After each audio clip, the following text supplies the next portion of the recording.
So a lot of historic firsts at UMBC this week. First of all, UMBC's first America East Championship in baseball. And second of all, I'm sure the first time anything has been filmed from the very cozy baseball locker room. I'm joined here by the 6 gentlemen that were, well, they actually were more that were part of the very famous double play that occurred in the 7th inning. But we're joined by Christian Torres, Mitch Carroll, and Hunter Dolshin in the front row here. And then Connor Stasky, Jamie Switalski, and AJ Wright in the back row. And part of this whole thing is that a lot of baseball games are not won by 3-run walk-off home runs, plays that happen in the later innings. Sometimes games are won earlier in the game, and obviously a critical point for UMBC was in the top of the 7th inning in a 1-1 game when Maine had runners on third and first, nobody out, and their third place hitter coming up to the plate. And Connor, I want to start with you because you did say there was a mound visit prior to the play occurring, and actually Coach Bowen actually did mention that there could possibly be a bunt play on, despite the fact that Maine was coming up with their third place hitter. Yeah, he told us to focus on getting, if we couldn't get the guy from third, if they were going to squeeze, to get the out at first. So I had that in my mind. So, we were prepared for that. So Connor, stay with you. The bunt play happens. Are guys calling out third? I mean, he obviously broke for home, and you kind of looked at home. But are you hearing the guys, calling out third, or what's going through your mind as soon as you see that kind of develop? As soon as I fielded the ball, I was gonna flip it right away, and then I looked and I saw he was only halfway, so I made the decision to cut it off and throw it to Christian. Now, Christian, I want to go to you on this play, because if you watch this video, you see you get the ball at third base, and really the base runner is in a direct line between you and Hunter at home plate. I mean, that is a tough throw to make. You got to avoid hitting the base runner, which happens a lot. Are you thinking about that he's right in line for that potential throw? Yeah, I knew also it was Pena running. He's probably their most athletic guy, so I also knew I had to get rid of the ball as quickly as I could. But Hunter at home, he helped me out a little. He got out of the baseline to sort of give me an easier target for a throw. And my biggest thing was just trying to get it out of the glove and get it back to him as soon as I could. So he helped me out there getting off the base path a bit.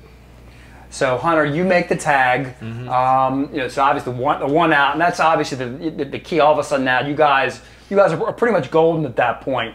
So now you start to proceed out, toward the area between the mound and third base, and you've got a guy kind of trapped between second and third, and you have a guy coming off first base. But so people seeing the film think, why isn't Hunter going to second base? But you explained to me, even though there were guys starting to converge on second, there really wasn't anybody at the bag that you can make the throw to. That's why you go to first base. Yeah. So at first I was just trying to cut him off from going to third base so we could walk him back to second.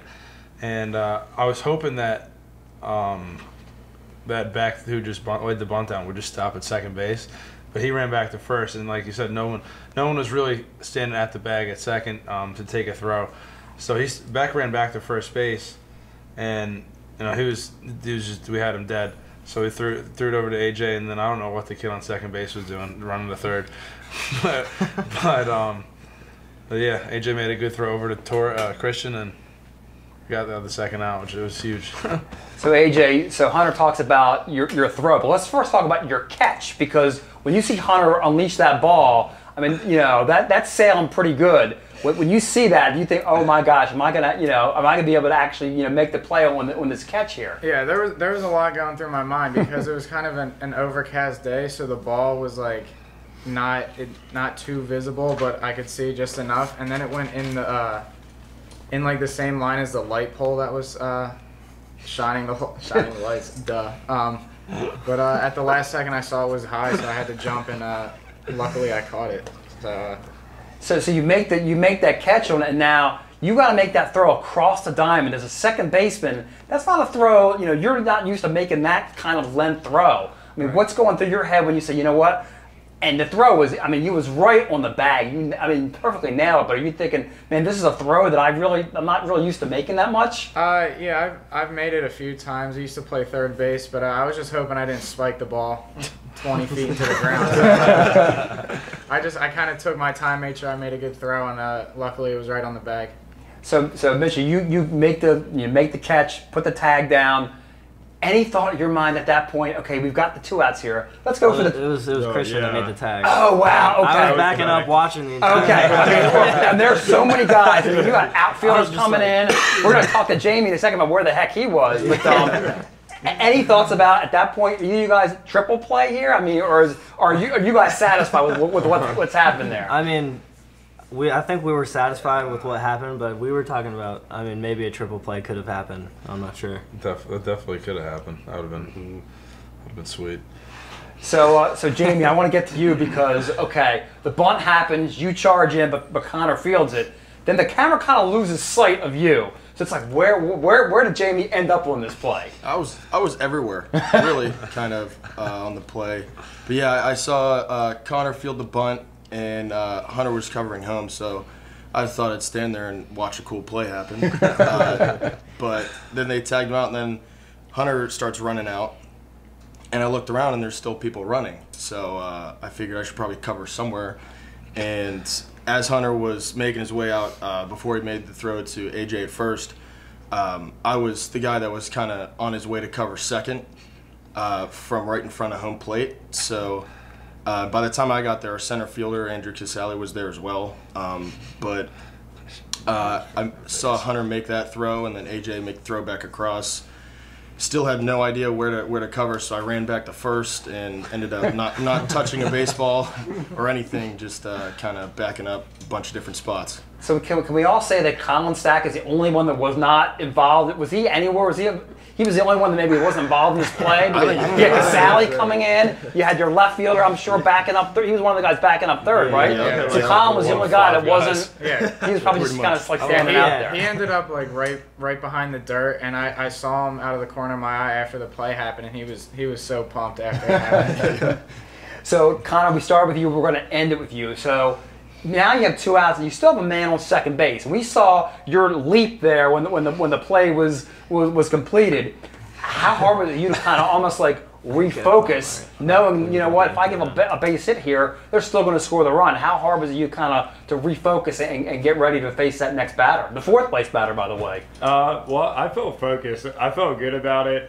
The only thing is my heart rate was up a lot. I felt like it needed to take a second to calm down. But you know, the prior innings, I just felt really relaxed, and the whole tournament I felt relaxed. So I was ready to face him. Well, guys, we really appreciate you kind of breaking down the anatomy of the 15246 double play. I think it's a zip code somewhere in the Pittsburgh area, Jamie. So you must be kind of proud of that happening. So appreciate you breaking it down. Congratulations on the victory, and best of luck in the NCAA regionals. Thank you. So once again, the Retrievers have broken that down. Again, this kind of plays that win baseball games. UMBC goes on to win 2-1 in 10 innings. And they are headed to Winston-Salem for the NCAA Regionals. They hit a runners at first and third. Beck shortens up. Safety squeezes on. Ball fielded by the pitcher. Now Pena tries to head back to third. They throw to third, throw to the plate, and Pena will be tagged out. Everybody else moves up, and they've got runners at... Well, now they got a runner caught between first and second. They throw back to first. Runner from second heads to third. He's out. That's a double play right there. And we'll have to look at the replay to figure out who all gets credit. But the beauty of it is you had all 3 outfielders by the end of this on the infield.